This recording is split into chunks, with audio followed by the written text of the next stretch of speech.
Dah. Beli ikan di waktu malam, ikannya kerapu lumpur dibeli habis gajian. Izinkan saya ucapkan salam buat jamaah Jabalun yang rajin ke pengajian. Assalamualaikum warahmatullahi wabarakatuh.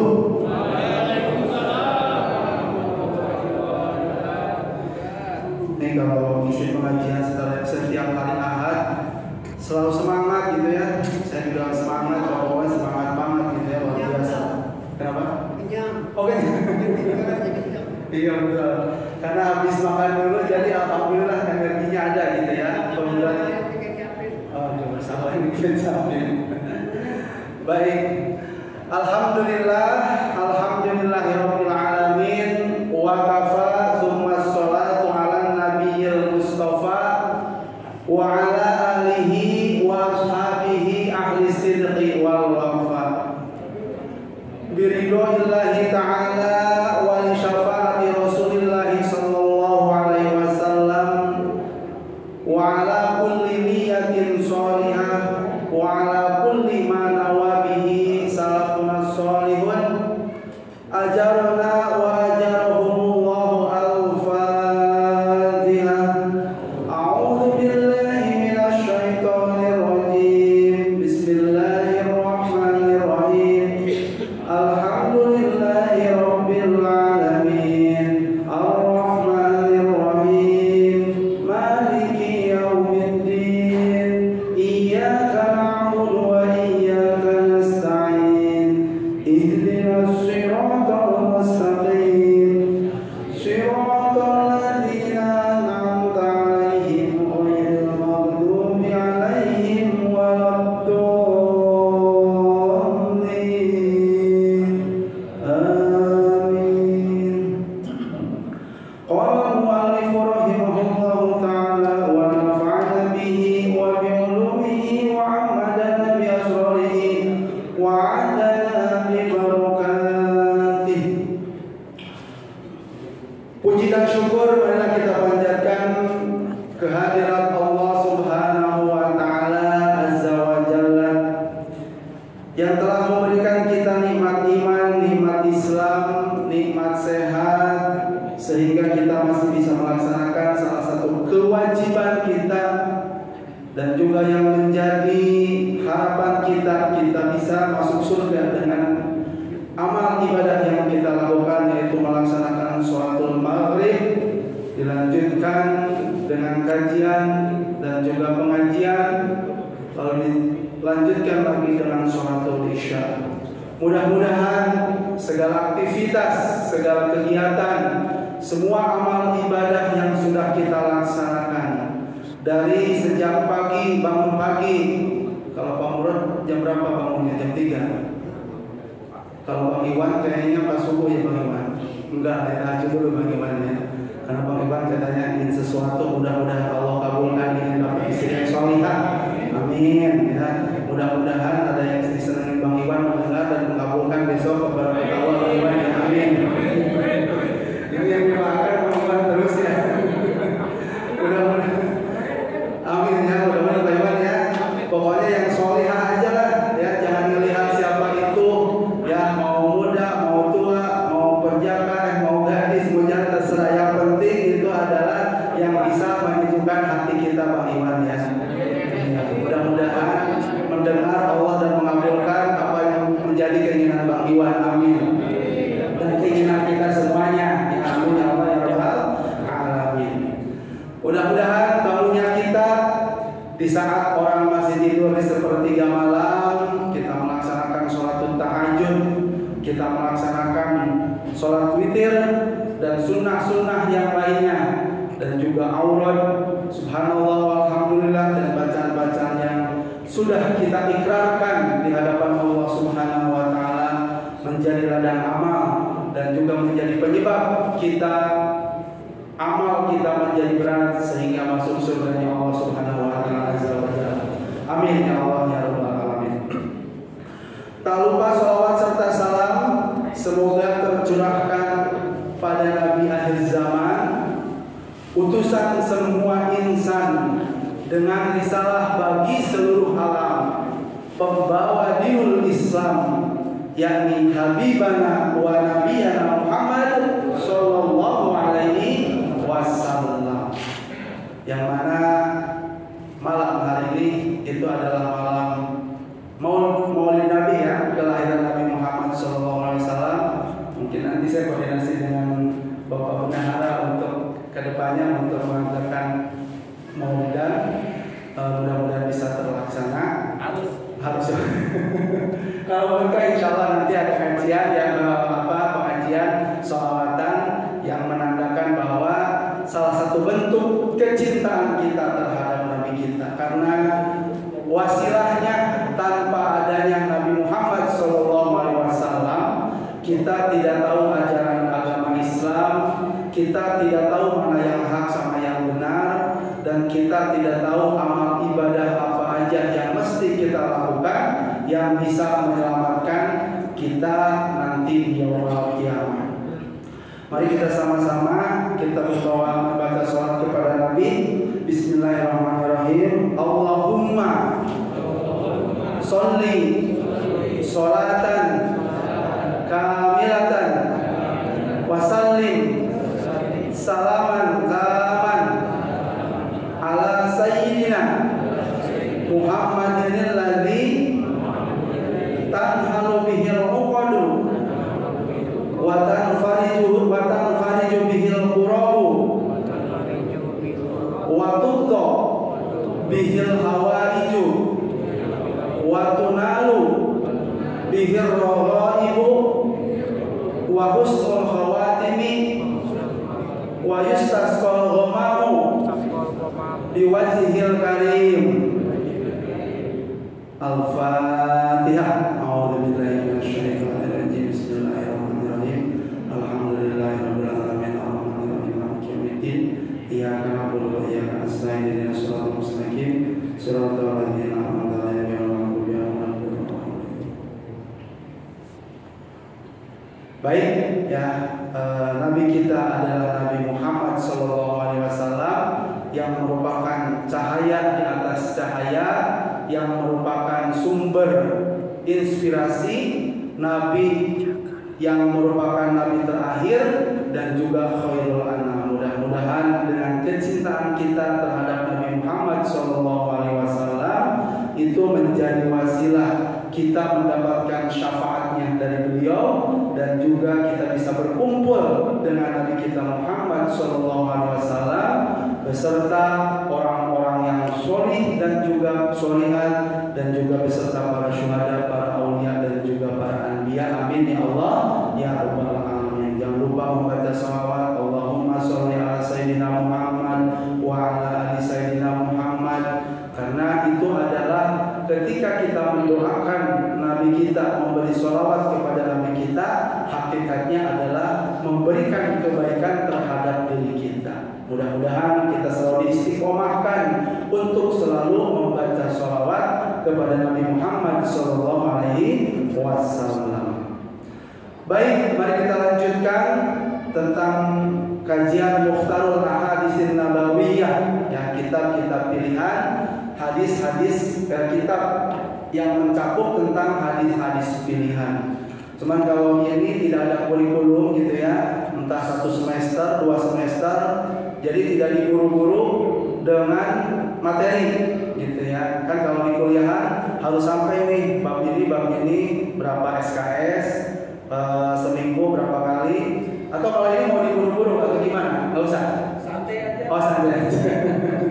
Gitu ya, kalau mau diburu-buru dengan kurikulum, insya Allah nggak apa-apa, kita percepat. Namun kita perdalam dulu materi-materinya sehingga kita lebih dalam lagi, lebih bisa mengkaji lagi, dan yang paling utama dari materi yang sudah kita pelajari sama-sama, ya mudah-mudahan kita bisa mengamalkannya dan juga kita bisa melaksanakannya sehingga ini menjadi pedoman di dalam menjalankan kehidupan kita. Baik, minggu lalu Pak Haji Saiful sampai mana? Lupa lagi ya. Dicatat nggak? Enggak ya, apa-apa. Ya, jangankan minggu lalu katanya ya. Tadi aja Bu Susi suruh beli beras lupa gitu ya, nggak beli pas pulang ke rumah, apalagi materi yang minggu lalu gitu ya. Baik, minggu lalu kita sudah membicarakan tentang istri Fir'aun, Asia gitu ya. Asia binti Muzahim, di mana beliau adalah yang sangat kukuh, kokoh, kuat dan tidak tergoyahkan untuk memegang teguh keyakinan dan juga keimanan terhadap Allah Subhanahu wa Ta'ala Azza wa Jalla. Bi anna Allah wahidun fi dzatihi. Allah esa di dalam zatnya. Wa wahidun fi af'alihi, dan juga esa di dalam pekerjaannya. Wa wahidun fi sifatihi, esa di dalam sifat-sifatnya. Laisa kamislihi syai'un, tidak ada satupun makhluk yang menyerupai Allah Subhanahu wa Ta'ala Azza wa Jalla. Wahidun fi dzatihi, dan Allah satu. Satunya Allah berbeda dengan manusia ya. Kalau Pak Zainuddin gitu ya, satu, orangnya satu, tapi terdiri dari apa? Kupingnya ada berapa? Ada dua. Hidungnya ada dua bolongnya. Tangan ada dua. Ada kepala. Jadi satunya manusia itu terdiri dari beberapa unsur. Tapi esanya Allah wahidun fi dzatihi. Zat Allah memang esa satu, tidak bisa terbagi. Kalau manusia satunya itu masih bisa terbagi gitu ya. Kalau Pak Rosid kan punya rumah satu di Bukit Indah, satu di Cilacap, satunya lagi di Puncak. Rumah dua kan Pak Rosid ya. Istrinya nambah enggak? Satu, udah cukup satu aja. Jadi cukup satu ya. Satu rumahnya satu, tapi kalau dijumlahkan menjadi tiga. Jadi esanya Allah, satunya Allah tidak bisa disamakan dengan satunya manusia. Makanya laisa kamislihi syai'un, tidak ada yang menyerupai kepada Allah di dalam segala hal. Kalau manusia bisa membuat sendal, ya, membuat sendal, tapi pasti dia akan membutuhkan yang lainnya. Kalau masanya sendal, sekarang kan udah banyak tertutup ya, toko sendal, bata udah tutup. Karena manusia itu pasti akan membutuhkan yang lainnya. Kalau misalnya sendal kan ada ada lemnya, pasti memerlukan dari yang lain. Ada kulitnya, ada plastiknya, ada berbagai macam sehingga membutuhkan. Tetapi Allah Subhanahu wa Ta'ala di dalam menciptakan makhluknya, di dalam menciptakan alam semesta itu tidak ada memerlukan yang lainnya. Dan ketika Allah itu tidak esa satu, atau seperti mungkin ada beberapa keyakinan saudara kita yang tidak seagama itu mengatakan bahwa Tuhan itu ada tiga, Tuhan Allah, Tuhan Bapa, Tuhan Ibu, dan Tuhan Anak. Ketika ada Tuhan melebihi dari satu, maka masing-masing Tuhan itu kan memiliki keinginan masing-masing. Sekarang di rumah aja gitu ya, pada himawan misalkan dengan istrinya di rumah, pasti keinginannya berbeda-beda. Ingin anaknya sekolah ke umum, kemudian istrinya ingin anaknya sekolah ke pesantren, atau Pak Yunarso juga sama gitu ya, ingin pasti akan berbeda-beda. Ketika memang ada ta'adud, ada memiliki bilang-bilangan. Makanya qul huwallahu ahad, Allahus samad, lam yalid wa lam yulad wa lam yakul lahu kufuwan ahad. Allah itu esa dan tidak memerlukan teman untuk membuat, untuk membikin atau untuk menciptakan yang Allah kehendaki. Makanya ketika ada keinginan yang berbeda-beda, dunia ini akan hancur.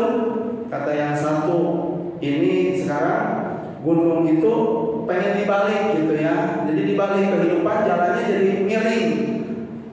Pengen yang aneh-aneh dulu deh gitu. Tapi nyatanya apa? ternyata di dalam realitasnya tidak seperti itu. Bumi masih tetap di bawah, gunung juga masih ada di atas, lautan masih seperti itu. Itu tanda bahwa memang Allah itu esa di dalam zatnya, di dalam sifatnya, dan juga di dalam perbuatannya. Makanya Asia, ya, ketika dia ditekan habis, diintimidasi oleh Fir'aun, dirusak secara psikisnya, dirusak segala halnya, dia tidak berpaling dan tetap kokoh untuk mengatakan bahwa Allah esa, Allah yang memberikan penghidupan, Allah yang memberikan nyawa, Allah yang memberikan jalan, Allah yang memberikan segala hal yang kita inginkan, Allah memberikan segala yang kita butuhkan. Makanya tetap seperti apapun godaannya, seperti apapun siksaannya, untuk berpaling tidak menyembah terhadap Allah Subhanahu wa taala, maka tetap ditolak. Makanya di dalam surat At-Taubah, ya, sebelumnya kenapa Asia tidak mau? Karena bahwa wal akhiratu khairul laka minal ula, bahwa kampung akhirat itu lebih baik daripada kampung dunia. Ya, kata Asia, sekarang saya bolehlah disiksa, bolehlah dijemur di tempat yang panas, disimpan di atas batu yang sangat panas, sambil disiksa, dipecut segala macam. Ya, itu paling berapa lama sih? Daripada apa?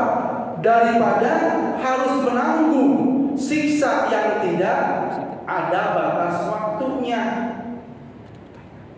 Ketika di dunia, ya sama, ya di sini kita alhamdulillah dikasih umur, dikasih kesehatan, paling lama 100 tahun, 80, 90 tahun.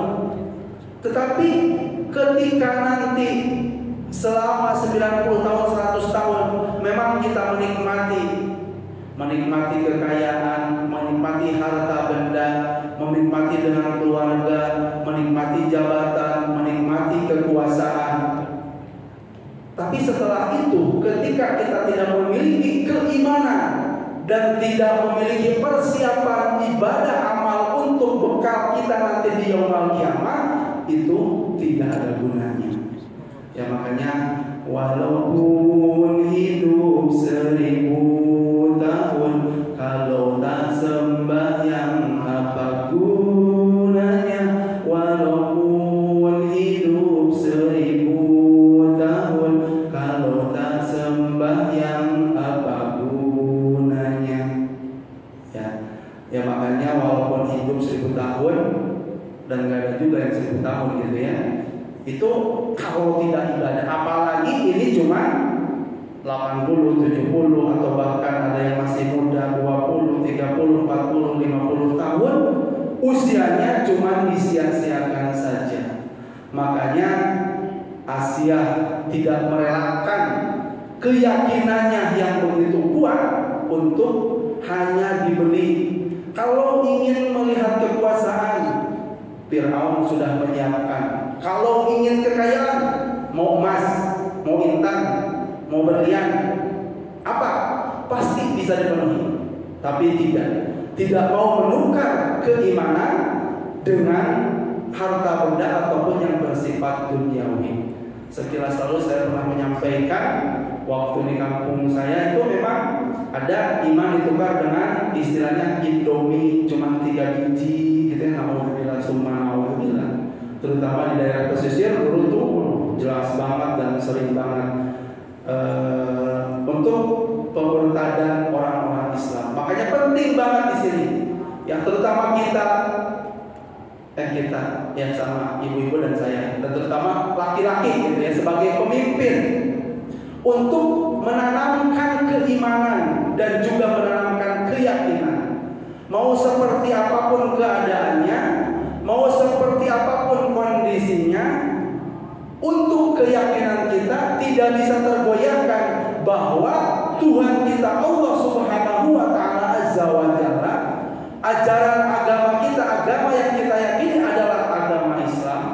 yang merupakan dinul Islam itu adalah dinul yang hak, agama yang terakhir, dan agama yang disempurnakan dari agama-agama sebelumnya dengan dibawa risalahnya oleh Nabi Muhammad SAW, dan tidak ada nabi setelah beliau.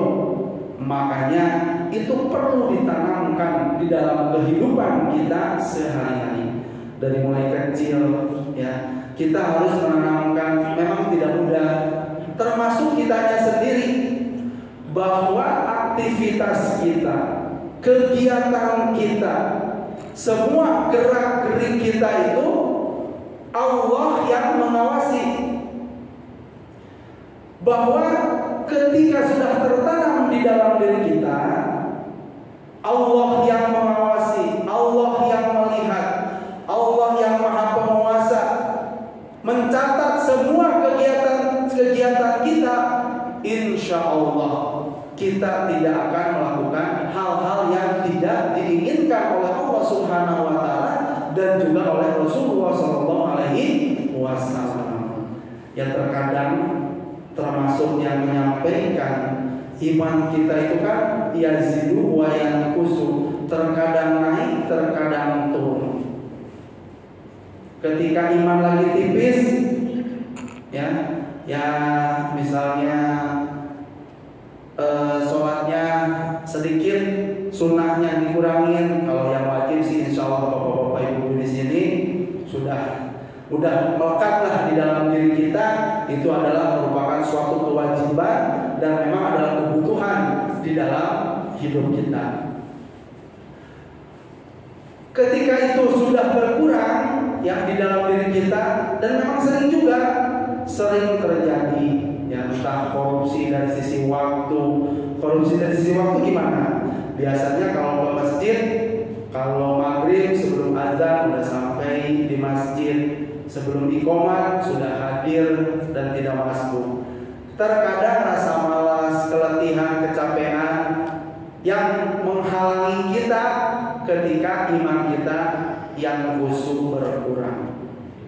Ketika kita sudah yakin bahwa Allah melihat, makanya kalau kita melihat gitu ya ini sama cerminan terhadap diri kita gitu. Yang orang-orang yang memiliki jabatan, orang-orang yang memiliki kekuasaan, orang-orang yang memiliki harta benda yang banyak, ketika di dalam menjalankan amanah itu, kalau merasa diawasi oleh Allah Subhanahu wa Ta'ala, insya Allah semua itu akan menjadi pemimpin yang adil, bisa memakmurkan rakyatnya dan juga bisa membangun negerinya. Dan ini kenapa terjadi? Adanya korupsi, dan tidak sedikit kan sekarang menjabat sebagai gubernur, menjabat sebagai menteri, setelah selesai jadi menteri, setelah selesai jadi gubernur, setelah selesai menjadi wali kota, setelah selesai menjadi camat, lurah, ketahuan ternyata korupsi. Itu adalah karena tidak ada penanaman di dalam diri kita bahwa Allah menyaksikan perbuatan yang kita lakukan. Ketika keyakinan itu sudah tertanam di dalam diri kita, langkah kita, perbuatan kita, aktivitas kita, gerak-gerik kita, insya Allah tidak akan melenceng. Dan ini yang perlu kita tanamkan terutama terhadap anak-anak kita, terhadap cucu-cucu kita, terhadap keluarga kita yang terdekat. Karena sebelum ke orang lain, yang paling utama itu adalah diri kita dulu beserta keluarga. Makanya yang Allah perintahkan pun qu anfusakum wa ahlikum nar. Jagalah diri kamu dan juga keluarga dari pedihnya api neraka, panasnya azab Allah Subhanahu wa Ta'ala azza wa jalla. Yang paling utama adalah kita dan keluarga dulu. Jangan sampai kita berjuang-juang, jangan sampai kita menyuruh orang lain sementara dirinya sendiri dan juga keluarganya tidak melaksanakannya. Kenapa? Karena tanggung jawabnya kita kita tidak mengajarkan, kita tidak memberi contoh terhadap keluarga kita. Makanya saya sering mengulang bahwa kenapa dakwah Rasulullah SAW setelah ribuan tahun ada sampai dengan sekarang, karena beliau ud'u ila sabili rabbika bil hikmati wal mau'izatil hasanati wajadilhum billati hiya ahsan. Ajaklah kepada jalan Tuhanmu bil hikmati, yang pertama dengan contoh. Makanya bagaimana tidak dituruti, bagaimana tidak ditaati, bagaimana tidak dilaksanakan apa yang menjadi suruhan atau perintah dari Rasulullah SAW, karena sebelum memerintahkan orang lain, beliau sendiri yang mencontohkannya. Beliau meminta umatnya untuk qiyamul lail, untuk melaksanakan sholat tahajud di tengah malam. Beliaulah yang paling duluan, bahkan di dalam sebuah riwayat sampai betisnya pun bengkak-bengkak karena melaksanakan ibadah terhadap Allah Subhanahu wa Ta'ala Azza wa Jalla. Dan jangan lupa ya, tahajud ini saya dari dulu gitu ya, dari mulai orang tua terus di pesantren itu memang yang ditanamkan. Karena di dalam Al-Qur'an Allah berfirman, "Wa minal laili fatahajjad bihi nafilatan lak asa ayyab'atsaka rabbuka maqaman mahmudan." Dari sebagian malam maka laksanakanlah sholat tahajud sebagai sholat tambahan. Dan mudah-mudahan dengan melaksanakan itu kalian akan naik derajatnya ke tempat yang terpuji. Makanya ya Bang Iwan, kalau ingin istri yang solihah, jangan lupa tahajudnya. Tahajudnya didawamkan Bang Iwan. Istiqomah ya. Jadi saat meminta kan Allah mah tidak pelit, nggak usah ditutup-tutupi. Ya Allah, berikanlah saya istri yang solihah, yang taat, kemudian yang sayang terhadap, sambil dilihatkan siapa tuh kalau misalkan ada yang diinginkannya. Ada? Oh udah, itu udah lewat dikabulkan ya. Ternyata udah ada. Jadi semua keinginan divisualkan ya, ingin hutang-hutangnya dilunasin, ingin memiliki keturunan, ingin suaminya menjadi suami yang solih. Mau ibu suaminya menjadi suami yang solih? Bu? Oh kosong ya? Oh benar. Ingin ibu-ibu suaminya menjadi suami yang solih? Mau ya? Iya, mau pasti. Ya makanya salah satunya dengan berdoa, mudah-mudahan suami saya tidak seperti Bang Toyin yang pulangnya seminggu sekali, atau 1 tahun sekali gitu ya. Nggak tentu lah. Pas kenapa? Nggak tentu. Oh nggak tentu gitu ya. Kalau nggak tentu nggak apa-apa, tapi jelas lagi bekerja, lagi melaksanakan tugas, ya nggak apa-apa didoakan. Kalaupun nggak pun tetap juga didoakan. Yang mudah-mudahan insya Allah ketika istrinya solihah, suaminya pun akan ikut juga menjadi suami yang solih. Ya makanya Bang Iwan kalau ingin istrinya solihah, Bang Iwannya soleh dulu. Yang ingin punya istri yang solihah, tapi kita tidak mencerminkan bahwa kitanya pun ingin mendapatkan istri yang solihah, ingin ya. Jadi kalau misalnya inginnya itu ingin memiliki, ini jadi Bang Iwan aja yang berpikir, Bang Iwan lah ya, nggak apa-apa kita jadi doakan. Karena Bang Iwan supaya ibadahnya lebih bertambah lagi Bang Iwan ya. Karena kalau yang amal ibadah yang sudah berkeluarga lebih banyak, gitu ya. Jadi kalau misalkan ingin istri yang solih, kita yang solih. Keinginannya ingin punya istri yang solihah, kemudian yang kaya raya, yang cantik lahir dan batin. Nah kitanya berdoanya aja jarang, ke masjidnya aja tidak pernah, meminta terhadapnya Allahnya aja mana mau.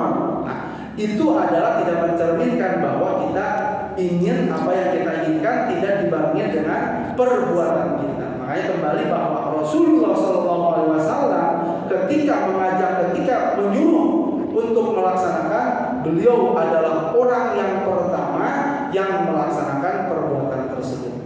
Ya, makanya Asia ini orang yang sangat luar biasa.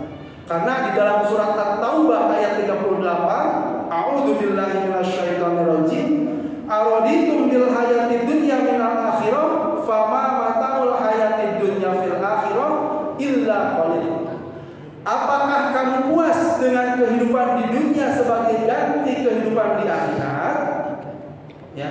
Oke, Allah berikan rumahnya banyak, keluarganya bagus, tidak ada yang percekcokan, keturunannya semua bagus.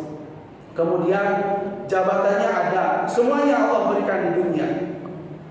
Tapi apakah itu cukup untuk mengganti di dalam kehidupan akhirat?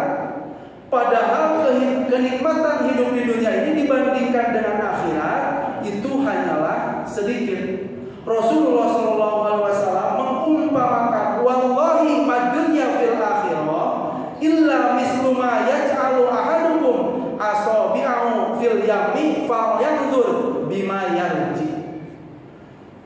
Sabda Rasulullah SAW di dalam hadis Muslim, wallahi demi Allah, madunya, tidaklah dunia itu perbandingannya ke dalam hari akhirat itu seperti seseorang yang mencelupkan salah satu jarinya ke dalam lautan, dan air yang ada di jari kita itu perumpamaan dunia. Ya, taruhlah misalkan gak 1 jari, 10 jari atau 20 jari dengan kaki, seberapa banyak sih yang akan didapatkan air dari jari-jari kita? Dibandingkan dengan apa? Dibandingkan dengan luasnya lautan, air yang ada di lautan tidak ada bandingannya. Ini adalah cerminan bahwa kita jangan terlalu silau dengan kehidupan dunia. Makanya umat Islam, umat Nabi Muhammad SAW di dalam kehidupannya selalu merasa optimis. Kenapa harus optimis? Bolehlah misalkan dari sisi kekayaan, ya tidak termasuk orang yang kaya, tapi cukup untuk makan, cukup untuk ibadah, cukup untuk pergi umroh, cukup untuk pergi haji, cukup untuk membeli mobil mewah, cukup untuk jalan-jalan, ya, dicukupkan oleh Allah, alhamdulillah. Itu mah cukup yang luar biasa gitu ya. Tapi ini misalkan yang dicukupkannya hanya untuk makan, ya alhamdulillah ada tenaga untuk bisa beribadah, tidak dikasih lebih. Selalu optimis. Kenapa? Karena kita ada tujuan, ya, bahwa dunia itu memang kita tempatnya berusaha mempersiapkan amal-amal. Fa inna dunya balaghun ilal akhirah. Dunia itu sebagai penyeberangan. Kalau kita mau menyeberang, itu kan jembatan itu bukan kita untuk berhenti di jembatan. Kalau kita berhenti di jembatan atau kita mau menyeberang, kita malah pas di tengah penyeberangan dia yang ada ketabrak mobil. Tapi kalau bukan tujuan, berarti cuma sekelebat aja, cuma sebentar aja. Karena dunia ini merupakan yang akan menyampaikan kita ke nanti yaumul kiamat. Makanya Rasulullah SAW mengingatkan dengan sebenar-benar mengingatkan bahwa jangan sampai kita terlena, jangan sampai kita terlupakan bahwa hanya kita mengejar dunianya saja. Lalu yang kedua, itu kan ini tentang kisah keluarga Fir'aun yang beriman terhadap Nabi Musa. Makanya di dalam surat At-Tahrim Allah memberikan perumpamaan, Allah memberikan ujian. Wa daraballahu mathalan lil ladzina amanu imra'ata imran fir'auna idh qalat rabbi ibni li indaka baitan fil jannah. Allah memberikan perumpamaan bagi orang-orang yang beriman itu seperti istrinya Fir'aun. Ya kalau kita beriman wajar, kenapa?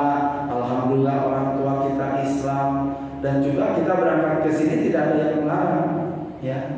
Tidak ada yang mencegah kondisi, juga kondisi dalam kondisi aman. Untuk masjidnya alhamdulillah Pak Haji hari tadi sudah mempersiapkan AC-nya, sudah dicuci bersih sehingga kita nyaman dan sejuk. Dibanding dengan di rumah saya mungkin masih nyaman di sini untuk beribadah. Alhamdulillah, karpetnya udah dibersihkan oleh marbotnya, tempat wudhunya udah tersedia, sehingga kalau misalnya tidak melaksanakan sholat di masjid atau tidak berjamaah keterlaluan. Ya, karena tempat segala fasilitas sudah dipersiapkan dan itu memang tidak ada tantangannya.